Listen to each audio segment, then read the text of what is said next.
everybody, I'm Richard Holdner. Welcome to another episode of Speed Secrets. Today, the guys at Kenne asked us to follow along on a blower upgrade for a Dodge HELLCAT. Now you might be asking yourself, why upgrade the blower on a HELLCAT? I mean, it's already powerful and it already has a supercharger. Not only that, it already has a twin screw supercharger. So why upgrade from one twin screw to another? Well, as the blower dyno and chassis dyno told us, for HELLCAT owners looking for substantial power gains, Kenne offers a bigger, better blower. Is bigger really better? When it comes to positive displacement superchargers, the answer is yes. You see, a positive displacement supercharger, whether it's a roots blower or a twin screw, operates the same way. Every revolution supplies a given amount of airflow. If we make that blower bigger, every revolution supplies more airflow. More airflow equals more power. So your next question might be, why are you comparing a 2.4 liter to the much larger 4.9 liter? I mean, isn't that one-sided? Yes, it is. And if we were to compare these two on the dyno, the results would be predictable. The bigger blower can certainly make more power. But the reason Kenne chose it for this comparison is because that's what Hemi owners choose. Even given the option of other blower sizes, from 2.8 liters all the way up to the 4.9, they always choose the biggest, baddest blower.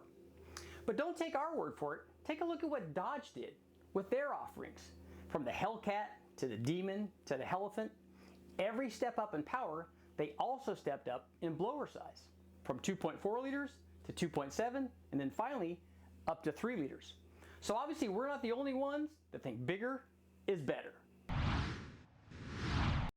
It should come as no surprise that the larger 4.9 liter Kenne supercharger is capable of supporting more power than the smaller 2.4 liter. I mean, that Kenne can support over 2,000 horsepower on the right combination, and the 2.4 liter is much more comfortable around the 1,000 horsepower mark. But did you know, in addition to being bigger, the Kenne is also more efficient? What do we mean by that? Well, the 4x6 rotor pack combined with the displacement make the Kenne more efficient than the smaller 3x5 rotor pack used in the 2.4 liter. So how do we know this? Easy. We ran them both back to back on the blower dyno at the same boost level of 21 pounds, which by the way is about the limit for that 2.4 liter. Any more than that and you run the risk of rotor contact and parts being deposited into your motor. Not a good idea. So run back to back on the blower dyno, both blowers will run at the same boost level. Now every supercharger requires power to drive the blower. They provide much more power, but some of it is used to actually drive the supercharger. Just like your water pump, power steering, or air conditioning, it's called parasitic loss. And you want to try to minimize the parasitic loss associated with driving the blower. Run on the blower dyno, these two superchargers require different power to drive each one of the blowers. The Kenne supercharger required 83 less horsepower to drive, meaning run at the same boost level on your motor, the Kenne would offer 83 additional horsepower to accelerate the car. So as this test shows, not only is the Kenne bigger, but it's badder, meaning it requires less power to drive. So far, we've taken a look at the displacement and parasitic loss of both blowers. Now let's zoom in on temperature.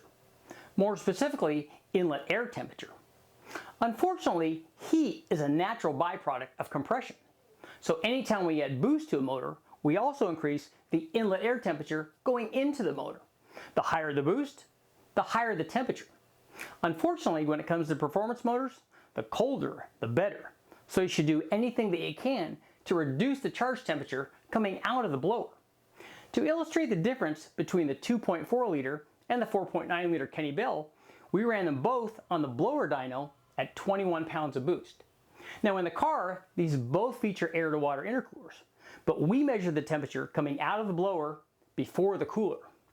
Both run at 21 pounds of boost.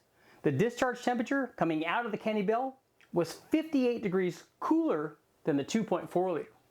So which would you rather have? The hotter blower or the colder one?